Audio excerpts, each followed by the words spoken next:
Restaurant style একদম ঝরঝরে fried রাইসের রেসিপি শিখে নিন মাত্র 1 মিনিটে। তার জন্য প্রথমে আমরা 3টে ডিম ঝুরি ঝুরি করে ভেজে নেব। আপনারা আপনাদের রাইসের পরিমাণ অনুযায়ী ডিমের পরিমাণ বাড়িয়ে বা কমিয়ে নেবেন। তারপরে কেটে রাখা সসেজ সেই একই প্যানে হালকা করে ভেজে নেব।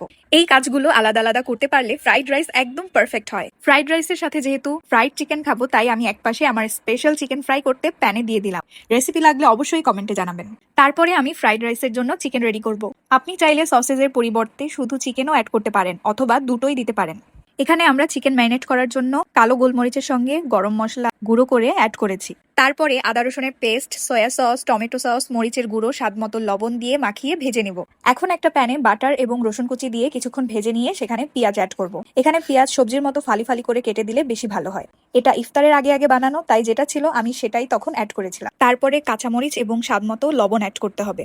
তারপরে কিছুক্ষণ ভেজে নিয়ে আমি গাজর কুচি অ্যাড করব। এখানে গাজর কুচি ফ্রোজেন অবস্থায় ছিল, আপনারা চাইলে ফ্রেশটাও ইউজ করতে পারেন। এখন এখানে একে একে soya sauce, fish sauce, tomato sauce add করে ভালো করে নেড়ে নেব।